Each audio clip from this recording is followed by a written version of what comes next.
A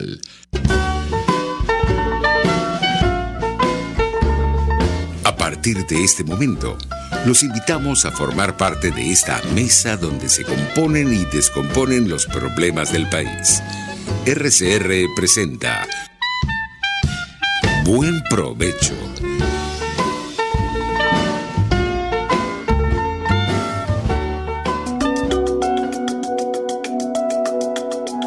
Monitor de Derechos Humanos, con el abogado penalista Fernando Fernández.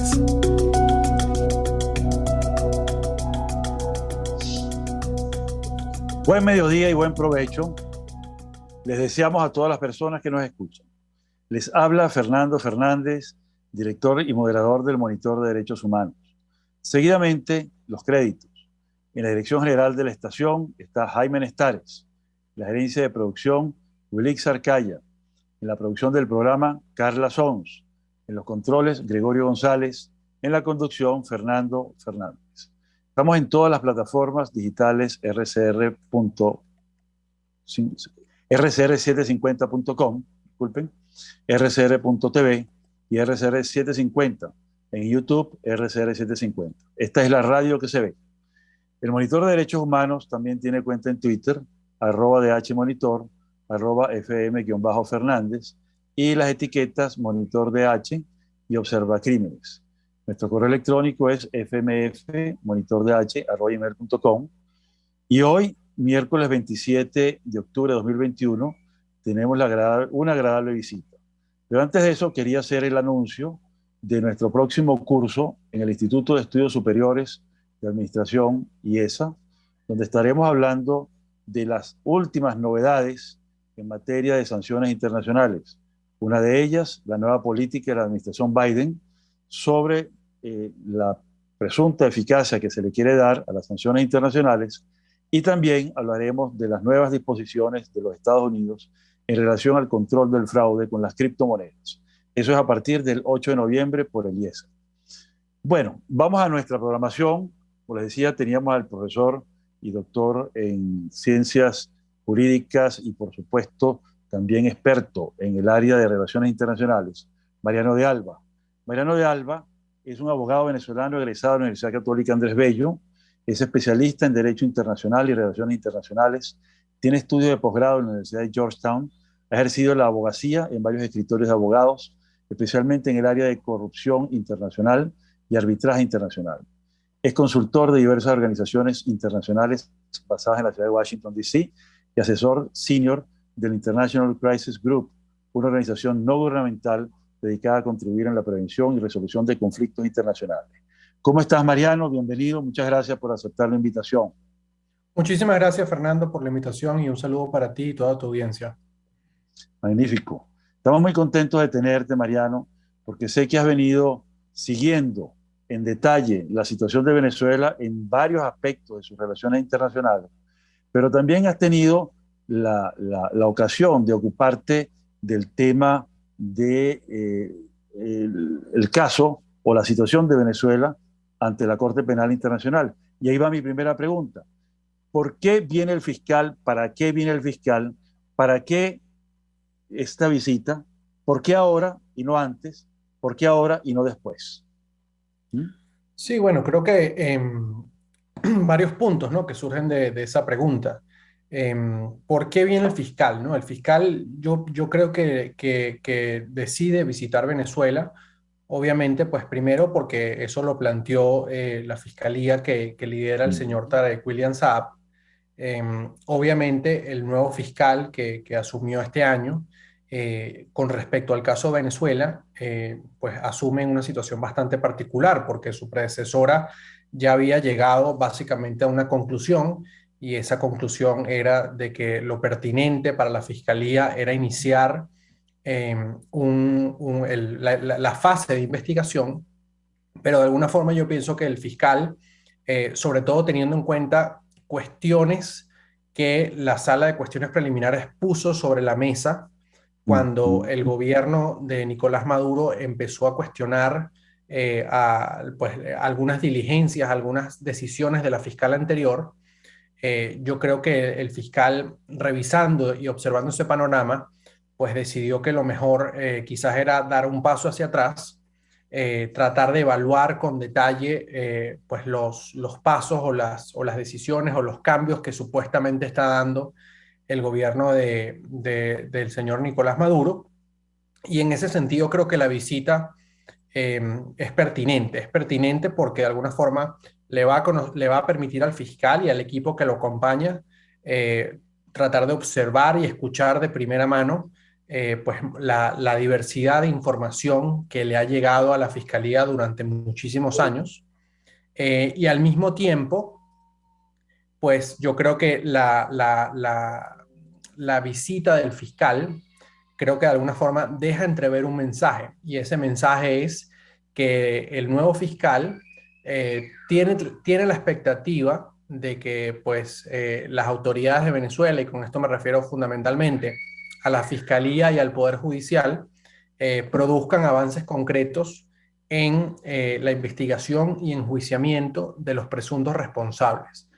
¿Cuál es de alguna forma, la pata coja de la mesa para el gobierno de Nicolás Maduro y el señor Tarek William Saab? Que hasta ahora los avances que se han dado, uno, obviamente no son suficientes en términos de investigaciones y juicios, y dos, que al gobierno del señor Maduro se le ha olvidado que la Corte Penal Internacional, por la forma en que está diseñada, pues le interesa es la investigación y juicios contra los más altos responsables de esos crímenes.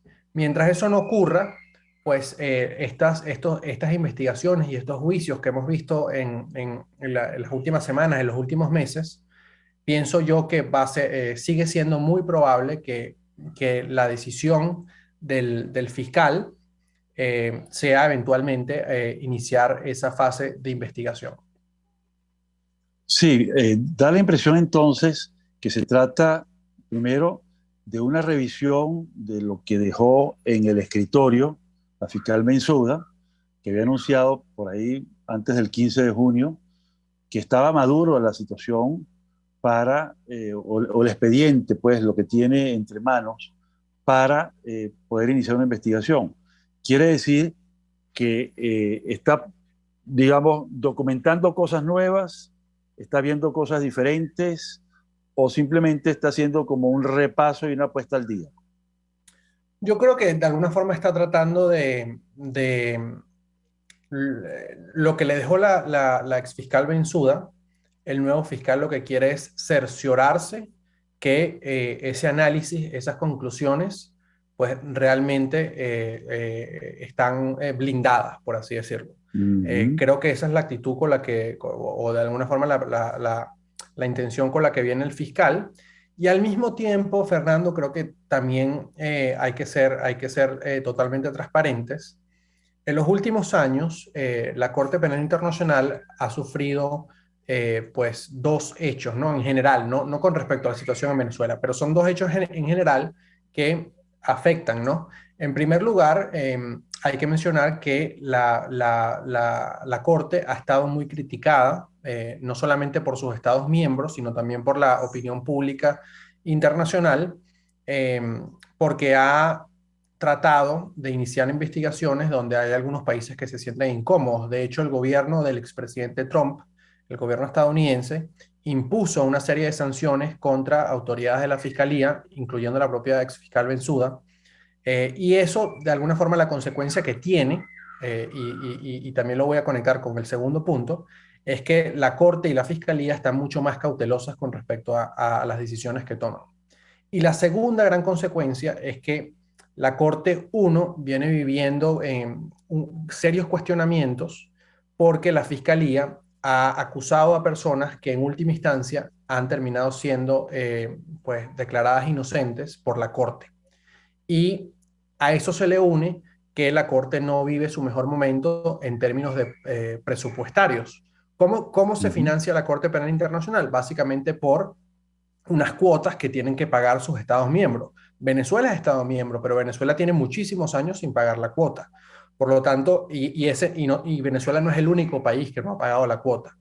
Por lo tanto, yo creo que de alguna forma el nuevo fiscal, viendo todo ese panorama, está siendo muy cauteloso con los pasos que quiere dar y de alguna forma que él pueda viajar a Venezuela y escuchar de primera mano diversas informaciones, eso ya de entrada refuerza la decisión de que él finalmente va a tomar, bien sea mantener el examen preliminar abierto a la espera de que el gobierno de Nicolás Maduro pues produzca avances, o bien habiendo llegado a la conclusión que el problema en Venezuela es que no hay independencia de poderes, que realmente no hay voluntad de ir en contra de los más altos responsables, pues no queda otra que iniciar esa fase de investigación, que va a ser muy difícil, va a ser muy difícil y ya eso es obvio, porque lo vimos con la exfiscal cuando la fiscalía del señor William Saab empezó a ejercer unos recursos que eran extemporáneos, porque todavía no se estaba en la fase de investigación.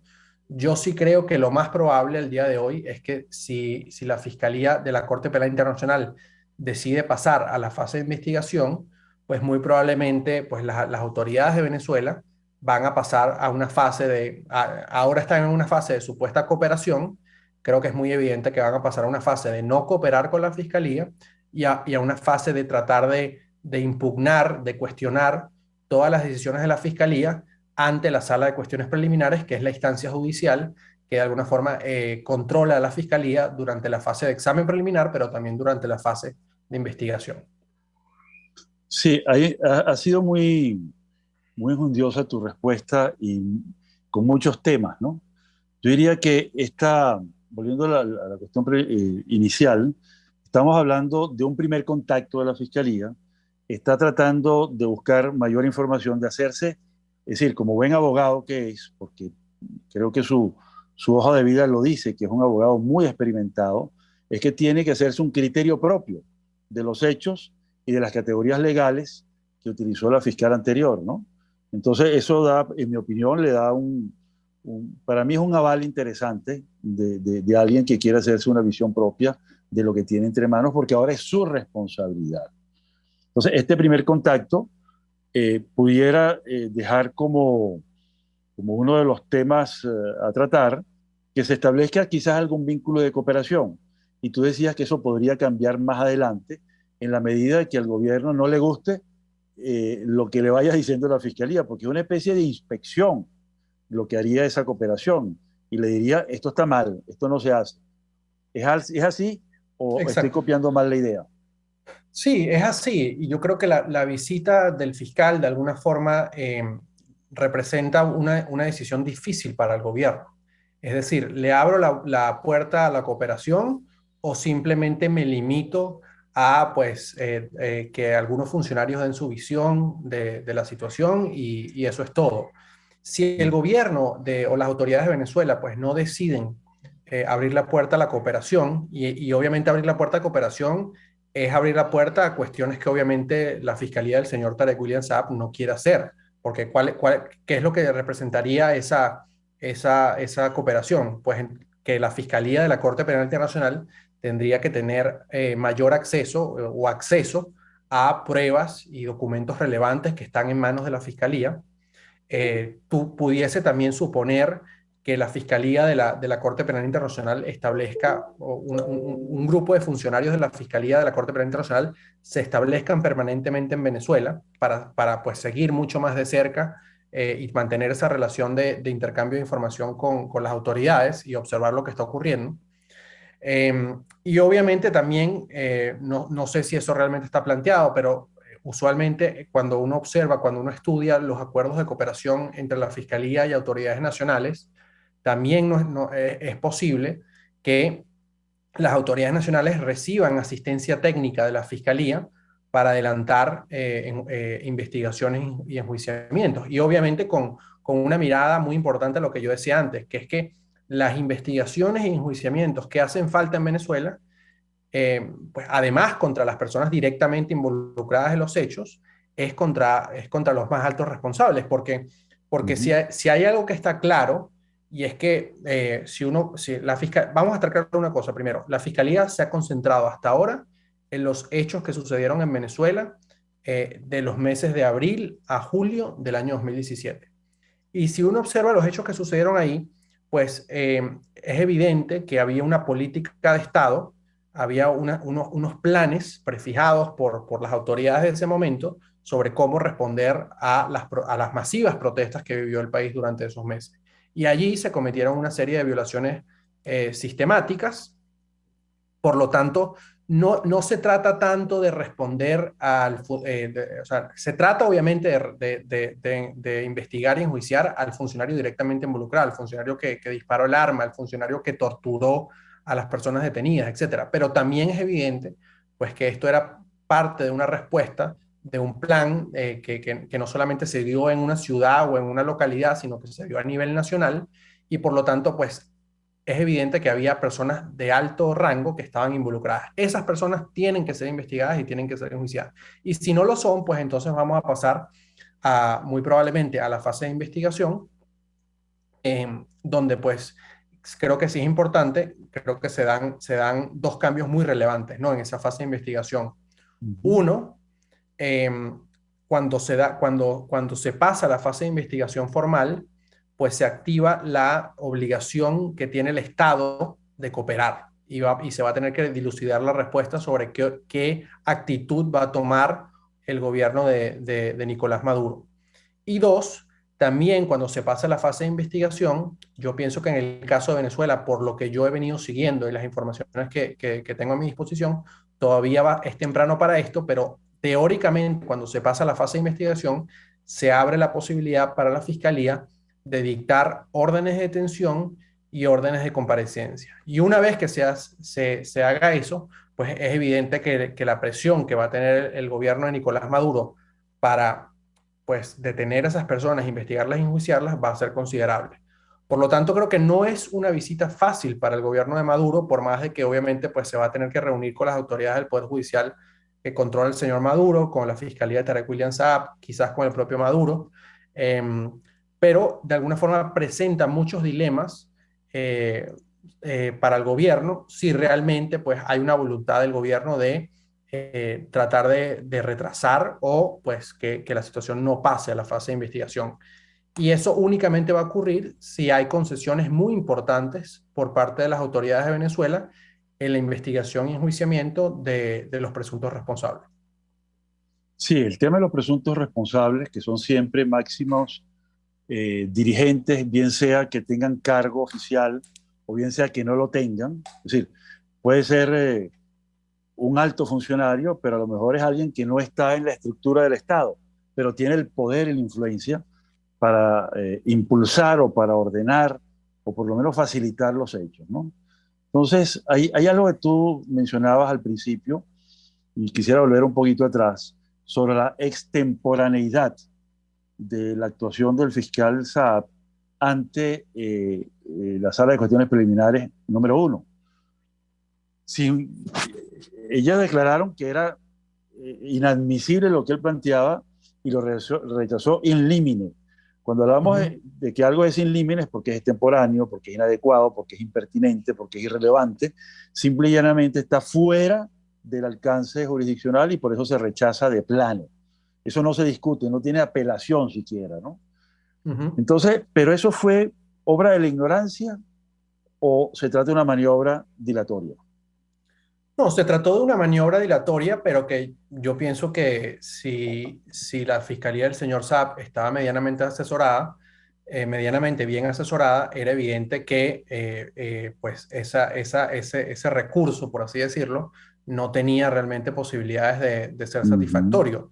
¿Por qué? Porque la razón fundamental por la cual la Sala de Cuestiones Preliminares rechaza lo que plantea la fiscalía de Tarek William Saab es porque en la fase de examen preliminar no está previsto que se puedan cuestionar las decisiones de la fiscalía. Eso cambia cuando inicia la fase de investigación y por eso es lo que me lleva a mí a pensar que cuando se abra la fase de investigación, muy probablemente la estrategia de la fiscalía del señor Saab o de quien sea que haya sido puesto en ese cargo para ese momento, pues muy probablemente va a ser nuevamente tratar de impugnar todas las decisiones de la Fiscalía ante la Sala de Cuestiones Preliminares. Eso va a ocasionar retrasos en la investigación pero no quiere decir que los argumentos que está planteando desde ya y que planteó a inicios de este año el fiscal William Saab, pues vayan a ser aceptados por la sala de cuestiones preliminares. Más bien de lo que yo he Claro. visto hasta ahora, me parece bastante improbable que los cuestionamientos que él ha planteado hasta ahora por parte de hacia la fiscalía, pues sean aceptados en cuanto al fondo de la sustancia Ujú. por la sala de cuestiones preliminares. Sí, sin duda. Pareciera que hay como una sobreactividad procesal, más bien, en la medida que lo que se busca es torpedear el proceso y hacer que, bueno, corra el tiempo, transcurran los momentos específicos y un hecho y una noticia y un evento va pasando y el otro que viene va atropellando y sepultando el anterior. Algo así como tapar un hueco con otro hueco, ¿no? Y de manera tal pues que se gane tiempo, ¿no? Es un poco la actividad procesal que muchas veces se despliega en el ejercicio del litigio cuando no se tiene la razón, pero se busca pues torpedear y quizás hasta obstruir la justicia. Eso es algo Sí. también importante, ¿no? Sí, yo creo que ahí diría que los venezolanos tenemos que estar muy conscientes de un hecho, ¿no? Y es que la Corte Penal Internacional es una instancia judicial internacional complementaria. ¿Qué quiero decir con esto? Que Ujú, la forma en cómo está diseñado el sistema significa que la prioridad para investigar e enjuiciar a las personas responsables de crímenes de lesa humanidad no corresponde a la Corte Penal Internacional, corresponde a los sistemas de justicia nacionales. Por lo tanto, por lo tanto, creo que en la opinión pública venezolana yo he percibido que hay una confusión muy importante y es que hay la ujú. expectativa de que una cantidad grande de funcionarios, tanto políticos como militares, terminen siendo juzgados allí. Y la realidad es que eso es muy improbable. Si el caso de Venezuela llegara hasta esa fase, que yo creo que por el camino que vamos es probable, la Corte Penal Internacional terminaría juzgando, pienso yo, a lo sumo uno, dos o tres altos funcionarios, pero más allá de allí realmente no tienen la posibilidad de enjuiciar más y realmente lo que se trata esto es de lo que está generando este examen preliminar y muy probablemente la investigación es generar presión eh, para que el sistema judicial en Venezuela sea reconstruido y sea ese sistema judicial venezolano reconstruido con una justicia independiente, con todas las garantías del debido proceso, quienes investiguen y enjuicien a las personas que fueron responsables de estos crímenes. Eh, y eso también lo conecto con otro hecho importante, que es que para la Fiscalía de la Corte Penal Internacional avanzar en la investigación y obviamente eventualmente en presentar una acusación y en el enjuiciamiento y convencer a la Corte de que efectivamente la persona o las personas que están siendo acusadas son responsables, no es una tarea fácil. No es una tarea fácil si no tiene la cooperación de las autoridades nacionales. Eh, no es una tarea fácil porque muy probablemente si llegamos a la fase donde una o varias personas son acusadas, esas personas en las condiciones actuales pienso yo que lo más probable es que se van a atrincherar en Venezuela, no van a viajar, no van a correr el riesgo de viajar para que no sean detenidas y la Corte Penal no tiene forma de juzgar a una persona en ausencia. La Corte solamente empieza el juicio cuando la persona es puesta a disposición de la Corte.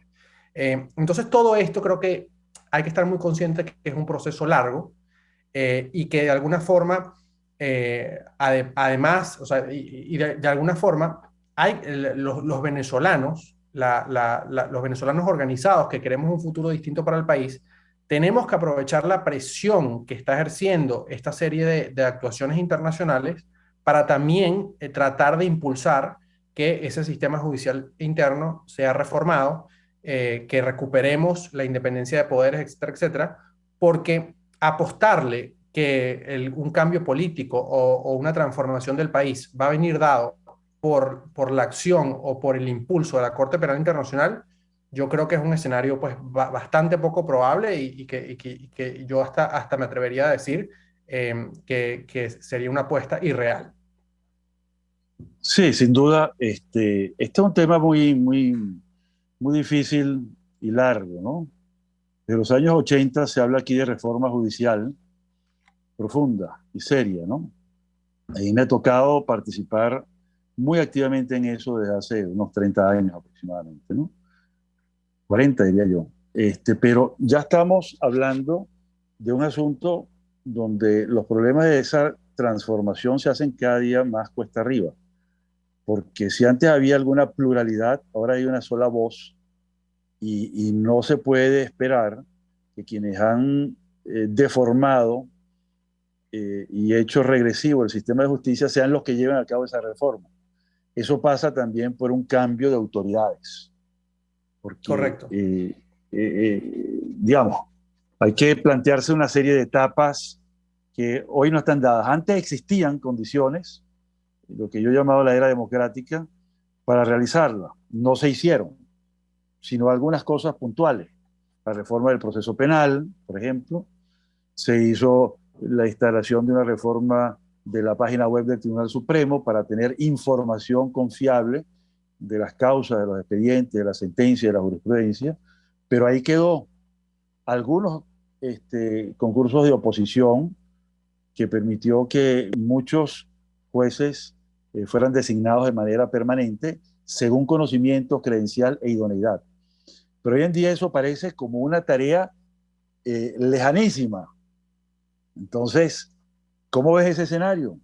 A la luz de esa presión que tú estás identificando, que está existiendo para que Venezuela asuma la competencia sobre los hechos. Sí. Mire, si te soy sincero, Fernando, yo creo que ese es un escenario bastante preocupante. Yo Ujú. tuve la oportunidad en el año 2019 de participar en una serie de reuniones que justamente trataban de iniciar ese debate sobre la reforma del Poder Judicial en Venezuela. Em, y me encontré con dos cosas. La primera, que obviamente es muy preocupante, es lo que yo me atrevería a catalogar como una falta de capital humano, lamentablemente, para acometer esas reformas. Es decir, las personas que estaban allí reunidas, que yo básicamente fui como observador, pero las personas que estaban allí reunidas tratando de recibir algún tipo de entrenamiento para eventualmente acometer esa reestructuración del Poder Judicial, demostraron desde mi punto de vista una falta de seriedad absoluta. Es decir, estaban más pendientes de tomarse una foto, estaban más pendientes de figurar públicamente que de realmente escuchar lo que lo que le estaban compartiendo, pues, expertos internacionales en el área de derechos humanos, independencia del Poder Judicial, etcétera. Y dos, también observé en ese grupo, en donde incluía a magistrados nombrados por la Asamblea Nacional del año 2015, también observé una excesiva politización, que no es el rol que debe tener un poder judicial y quienes pretenden ser jueces, con discursos muy políticos, inclusive con elementos de venganza, etcétera. Entonces yo creo que todavía pienso yo que hay un grupo de personas que realmente están interesadas en que Venezuela pueda tener un poder judicial realmente independiente, pero también creo que hace falta una profunda reflexión de que el cambio que se quiere es un cambio hacia un poder judicial que sea realmente independiente, que no esté politizado, que sea serio, que sea profesional, que las personas lleguen ahí no por sus conexiones políticas, sino por sus credenciales. Y por lo tanto, eso va a costar mucho porque, como tú bien dices, la situación actual es pues un poder judicial absolutamente destruido, arrodillado hacia los intereses del partido del gobierno y el poder ejecutivo, pero si lo que se trata de plantear es algo parecido, pero un poco menos malo, yo creo que igual va a fracasar y con el gran riesgo de que eventualmente el país regrese nuevamente al escenario en que estamos actualmente. Muy bien, muchísimas gracias. Vamos a hacer un corte ahora y regresamos, pero vamos a dejar en el tapete, sobre el tapete, la interrogante sobre, porque hablaste, digamos, de un sector, de un polo de este tablero de ajedrez en el que estamos viviendo, ¿no? Pero habría que ver si hay capacidades en el otro polo. Es decir, en las autoridades que están ahorita, controlando las instituciones internas en el país, ¿no? Entonces, me gustaría dejar eso pendiente para luego de regresar de los anuncios institucionales. Muchísimas gracias y volvemos en unos minutos. Muchísimas gracias. Escuchas Buen Provecho por RCR 750, la radio que se ve. Sintonícenos a través de Periscope, @RCR750, la radio que se ve. Mis amigos, una empresa comprometida y responsable con su personal es una empresa segura, y Produzca es la compañía pionera en Venezuela que ofrece la mayor cantidad de equipos de comprobada calidad para garantizar la seguridad integral de toda la nómina industrial de cualquier empresa. El catálogo de Produzca es inmenso, todo tipo de guantes, cascos, accesorios y productos varios de protección para tu personal. Conoce más de Produzca en www.produzca.com. Produzca, seguridad en tu empresa de los pies a la cabeza. Antes de empezar el día, entérese de lo que acontece en el país junto a Pedro García Otero en Titulares de la Mañana. De lunes a viernes a las 6:30 de la mañana. Acompáñelo y empiece su día bien informado. Titulares de la Mañana con Pedro García Otero. Solo por RCR 750 AM. Porque lo bueno une. Una palabra bien dicha y en el momento oportuno puede hacer la diferencia. Palabras sueltas pueden no significar nada, pero juntas pueden mover el mundo. Palabras más o menos me estás dejando. Descúbralas junto a una periodista intrépida, incisiva y audaz, María Alejandra Trujillo en Palabras más, palabras más, palabras menos. Palabras más, palabras menos. De lunes a viernes, a partir de las 7 de la mañana, por RCR 750 AM. Palabras más, palabras más, palabras menos. Les saluda Andrés Velázquez y los invito cada miércoles a sintonizar un programa que aborda de cerca la actualidad política y social del país. Contigo, Andrés Velázquez. No te lo pierdas. Contigo, Andrés Velázquez, solo por RCR 750, la radio que se ve. RCR 750 AM, porque lo bueno une.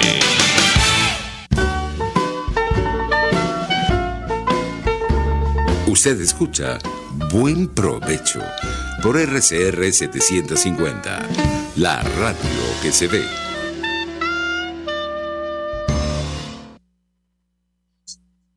¿Qué tal? Volvimos a nuestro segundo segmento de Monitor de Derechos Humanos y los recordamos que a partir del 8 de noviembre se dictará en el IESA nuestro curso de actualización sobre sanciones internacionales con las novedades, las nuevas políticas OFAC para hacer más eficientes las sanciones internacionales, y también se incluirán el nuevo abordaje de las criptomonedas dentro de los fraudes que se suelen cometer y los controles que propone el Departamento del Tesoro de los Estados Unidos.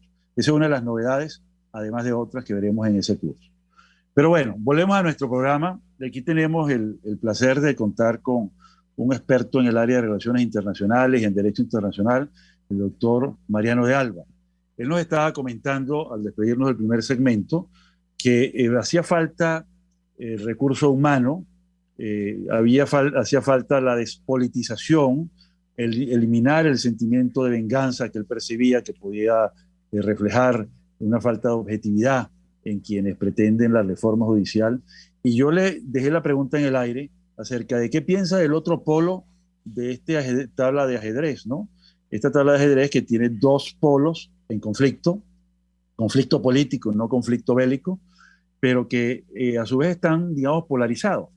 Y estaba recordando, mientras tomamos este breve descanso, las categorías sociológicas del profesor Gregory Stanton sobre el devenir, el modus operandi en que se ejecutan los crímenes de lesa humanidad y los genocidios.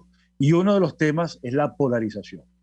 Entonces le pregunto a Mariano de Alba, además de escuchar sus palabras sobre el tema de cómo garantizar que hay una reforma de administración de justicia objetiva, profesional, profunda, que garantice que los más sabios y los mejores abogados lleguen a la magistratura. Le dejo también la pregunta, ¿cómo hacer para despolarizar el país? Adelante, Mariano. Sí, bueno, creo que respondiendo a la primera pregunta, obviamente lo que hay en el otro polo, que además tiene una responsabilidad muchísimo más alta porque son quienes detentan el poder, es mucho peor. Es decir, realmente lo que se ha visto en los últimos 20 años en términos de destrucción del aparato de justicia, pues es realmente alarmante, y creo que muchas de las situaciones que estamos viviendo ahora son en parte consecuencias de que en Venezuela lamentablemente el Poder Judicial desde hace mucho tiempo de alguna forma se arrodilló ante los intereses del Poder Ejecutivo. Por lo tanto, yo creo que si bien es cierto que al finalizar el segmento anterior decía yo que me preocupaba mucho el tema del capital humano para acometer una reforma seria del Poder Judicial, eh, creo que ese es un tema que hay que trabajar. Es decir, no pienso yo que se pueda descartar de plano a todas las personas que o están en este momento o que salieron del Poder Judicial porque no comulgaban pues, con el control político, o que en este momento continúan en el Poder Judicial a pesar de los riesgos. No pienso yo que todas esas personas pues no sirven para nada, pero sí creo que realmente en Venezuela el trabajo de reconstruir el Poder Judicial no se trata solamente de tener quizás a las mentes más sabias o a las personas con mejores credenciales solamente, sino también de alguna forma pues va a hacer falta un trabajo de educación muy importante, de entrenamiento, y sobre todo también que existe un clima donde se entienda finalmente, pues desde el punto de vista de los actores, de las élites políticas, de que el Poder Judicial tiene que ser independiente, que ante el Poder Judicial se pueden cuestionar las decisiones de los demás poderes, y que el Poder Judicial tendrá que decidir con base a lo que a lo que establece la Constitución y las leyes de Venezuela. Y muchas leyes obviamente también tendrán que ser reformadas, ¿no? Porque las disposiciones que rigen actualmente en algunos casos pues no tienen realmente un sentido de justicia. Entonces, dicho eso, creo que en esa labor de acometer eventualmente una reforma judicial, y para eso obviamente tiene que existir la disposición de las élites políticas, va a hacer falta que pues, actores de la sociedad civil, actores profesionales del derecho, se involucren y trabajen fuertemente para lograrlo. No va a ser fácil, no va a ser inmediato, va a tomar muchos años. Yo pienso que lo más probable pues, es que las mejoras sean progresivas, pero no es imposible, no es imposible. En América Latina hay distintos países que hasta no hace mucho, pues Venezuela no era muy distinta a ellos, que tienen un poder judicial pues bastante independiente, y tienen un poder judicial que dicta sentencias en última instancia que son contrarias a los intereses del gobierno de turno. Y yo creo que esa es la mínima aspiración, y esas sentencias son cumplidas. Esa es la mínima aspiración que deberíamos tener en Venezuela. Entonces dejo la primera pregunta hasta allí, y luego con respecto a la segunda pregunta, que es cómo acometer o cómo lograr una despolarización en Venezuela. Pues no sé si yo sea la persona más indicada para responder la pregunta. Es una pregunta bastante compleja. Lo que yo puedo hablar por mi propia experiencia, y lo que yo sí he tratado de hacer de alguna forma cuando doy mis opiniones, cuando comparto información, es tratar de, uno, ser lo más objetivo posible; dos, no caer en las descalificaciones, sobre todo personales; y tres, de alguna forma siempre tratar de tener presente que el objetivo último en un país destruido como está en Venezuela de la discusión pública es tratar de llegar a acuerdos que nos permitan avanzar en distintos temas, en distintas áreas, y que permitan que nuevamente podamos tener un país con una cierta calidad de vida.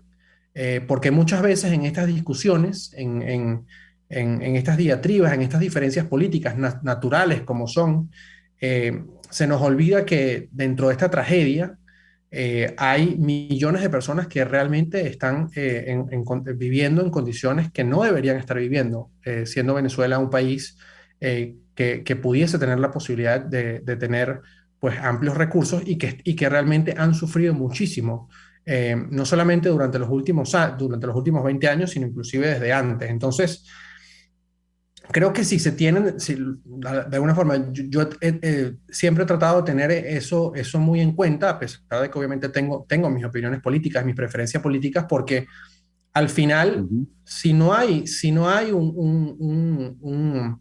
unas mínimas condiciones para que el país avance, pues entonces todo lo demás termina siendo de alguna forma ruido. Así que yo creo que los retos que están por delante son amplísimos, pero yo creo que eso de alguna forma también hay que tratar de convertirlo en ímpetu y en convicción de tratar de transitar ese camino y por lo menos ayudar a que dentro de 5, 10, 15 años la situación sea mejor de la que es actualmente.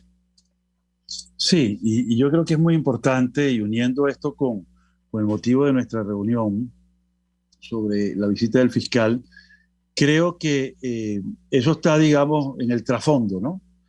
Por un lado, negociaciones internacionales, por otro lado, este esfuerzo judicial en la Corte Penal Internacional, además de que hay, digamos, ya un sector cada día más exigente en la misma línea de pensamiento que tú planteas, ¿no? Tiene que haber unas bases mínimas para ponernos de acuerdo en echar a avanzar, en echar adelante el país, porque la Corte no va a resolvernos el problema, las negociaciones tampoco. El asunto va a caer nuevamente en manos de los venezolanos, ¿no? No sé si tú piensas lo mismo, ¿no? Porque Sí. nadie tiene la varita mágica desde afuera, ni tiene el poder, ni tampoco tiene por qué hacerlo. Es decir, la Corte Penal Internacional no está buscando casos para enjuiciar, para investigar, para decidir. No, esa no es la tarea de la Corte. A la Corte le competen aquellos casos en los cuales el Estado no quiere o no puede. Entonces, me gustaría una reflexión tuya sobre eso, ¿no? ¿Cómo hacer en Venezuela para capitalizar esto, tomando en cuenta, pues, las complejidades que has mencionado? Sí, bueno, yo diría que hay que tratar de siempre tener, hay que tratar de siempre manejar bien las expectativas. Y sobre todo con el caso de la Corte Penal en Venezuela, sí hay sectores de la población que se han formado expectativas irreales sobre esto, en muchos casos pues avivados por los líderes políticos que pues dicen que de alguna forma esa ruta pudiese dar soluciones concretas al conflicto político. Entonces yo creo que en primer lugar yo diría que hay que manejar las expectativas. Luego creo que en el caso venezolano, eh, y esto no necesariamente era así hace 5 años, pienso yo, pero creo que en el caso venezolano, los propios venezolanos nos hemos terminado dando cuenta que las herramientas que tiene la comunidad internacional para ayudarnos a resolver nuestro problema son limitadas, son limitadas. La comunidad internacional eh, pues tiene otros problemas y además los gobiernos tienen sus propios problemas internos, por lo tanto no están en la facultad o no tienen la posibilidad de resolver la complejísima crisis y emergencia humanitaria venezolana. Y luego, tres, yo diría también que de alguna forma hay una realidad, y es que una parte importante de la población ha abandonado el país en los últimos años. producto obviamente pues del colapso económico y las malas condiciones de vida, y en otros casos por situaciones de persecución política. Y de alguna forma lo que yo percibo es que en algunas instancias, en algunos casos, se va generando una especie de distancia o distanciamiento o intereses contrapuestos entre los venezolanos que se fueron y los venezolanos que siguen en el país. Y si bien es cierto que en esos dos grupos hay muchas personas que tienen el mismo objetivo, que es ver un país distinto y construirlo, a veces los intereses de corto plazo hace que eso lleve a un choque. Por lo tanto, yo creo que sí hace falta mayores conversaciones, mayor diálogo, mayor capacidad de escuchar y no tanto de hablar entre tanto quienes se fueron como quienes siguen el país, para tratar de acordar de alguna forma, y esto se puede replicar en muchos ámbitos. Es normal en una sociedad que hayan diferencias, pero lo que esas diferencias no pueden llevar a una situación donde no hay ningún tipo de acuerdo posible. Entonces, obviamente hay que empezar de forma bastante conservadora, en el sentido de no pensar que se va a poder llegar a acuerdos en todas las áreas o sobre todos los temas, pero donde haya acuerdos sí tiene que haber una disposición conjunta a avanzar.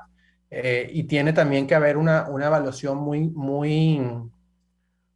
consciente y profunda, pues, de las decisiones que se toman y las consecuencias que eso puede tener.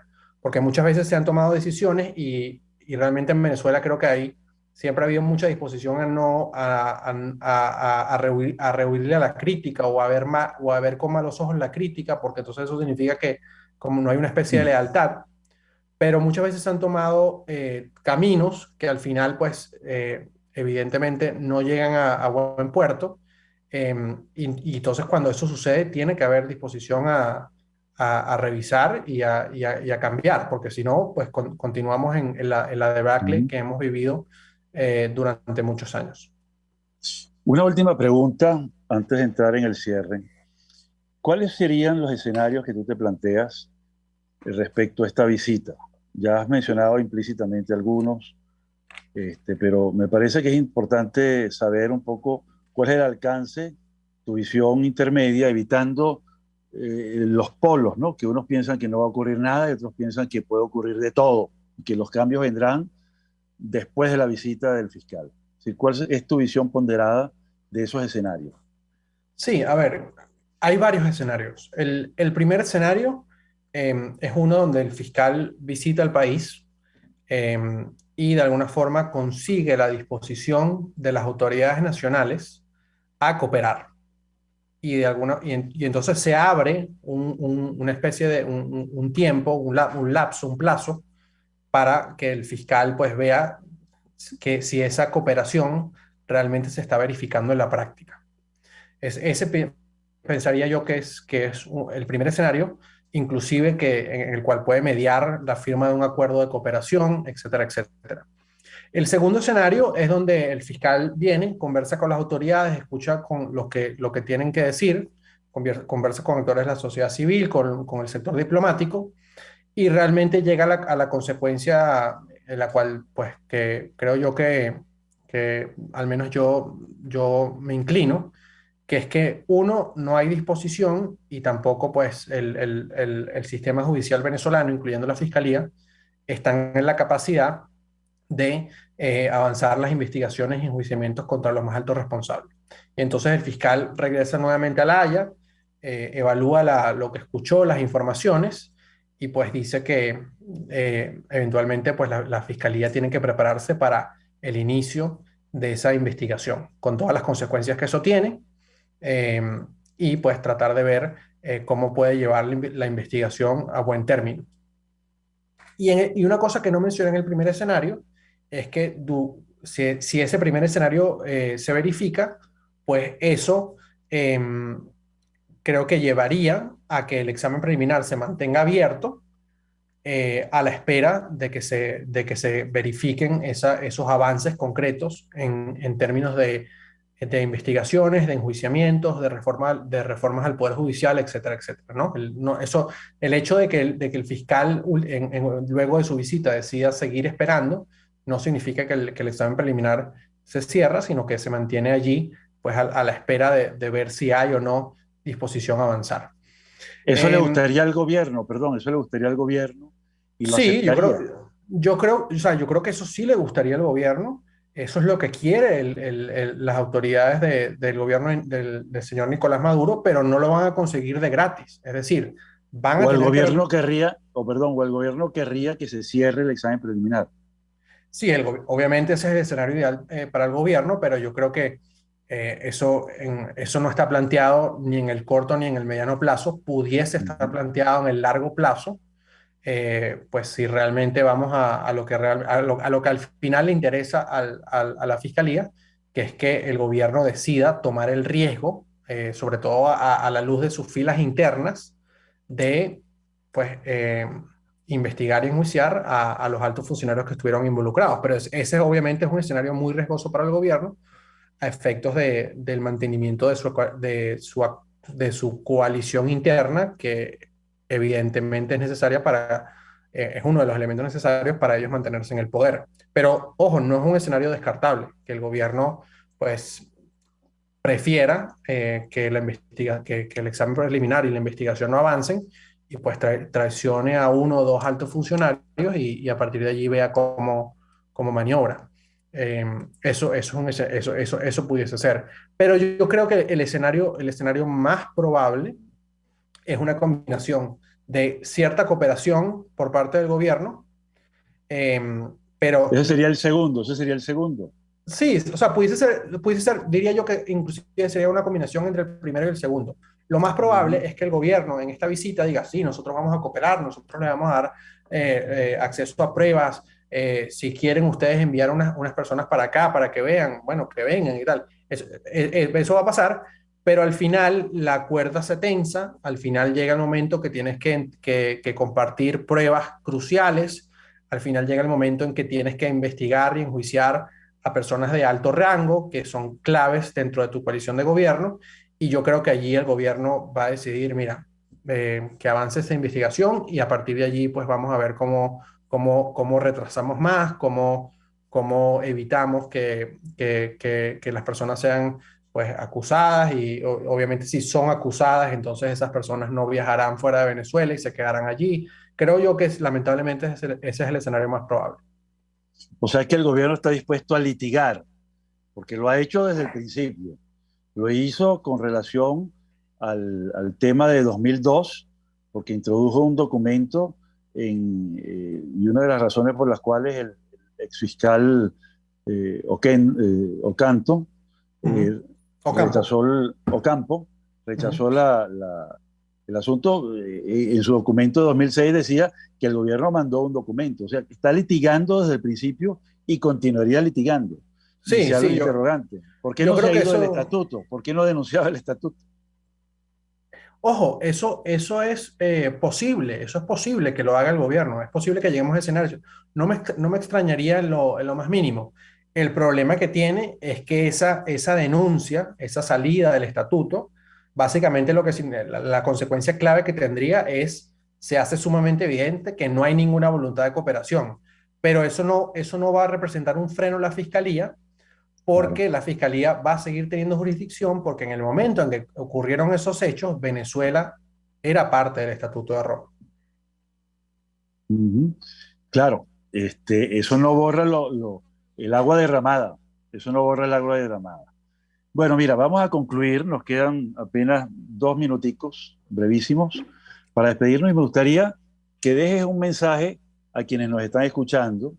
Nos escuchan muchas ONGs de derechos humanos, profesores, también estudiantes, gente del sector jurídico, pero también de relaciones internacionales, diplomáticos, etc. Me gustaría que dejaras algún mensaje sobre los próximos pasos que has mencionado y qué podemos hacer como sociedad para defendernos mejor ante los ataques que se están recibiendo y, sobre todo, procurar que haya un final adecuado. No diría un final feliz, pero un final por lo menos esperanzador sobre esta visita del fiscal ante la Corte Penal Internacional a Venezuela. ¿Qué nos dices? Sí, muy brevemente. Creo que los ciudadanos, las organizaciones de derechos humanos, tienen que continuar con una labor de recolectar información, recolectar denuncias, recolectar información general de calidad que eventualmente pueda ser usada tanto por el sistema de justicia nacional como por el sistema de justicia internacional. Esa es la labor fundamental. Luego, obviamente, también creo que es importante seguir las organizaciones que tienen que están haciendo esa labor, seguir la comunicación con la Fiscalía de la Corte.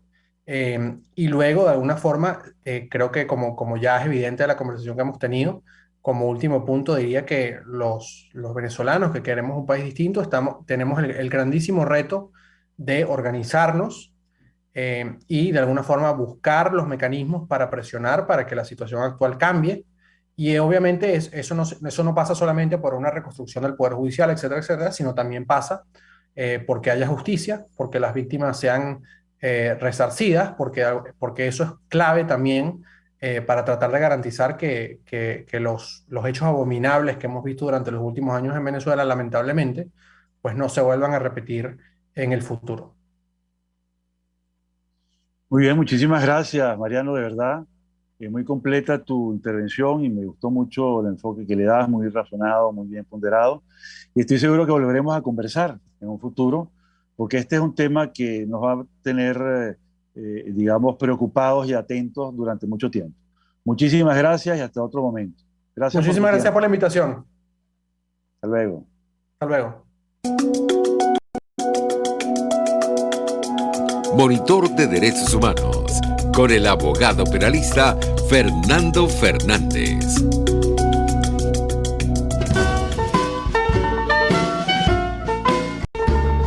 RCR presentó Buen Provecho. Síganos en Twitter como @RCR750, la radio que se ve. RCR presentó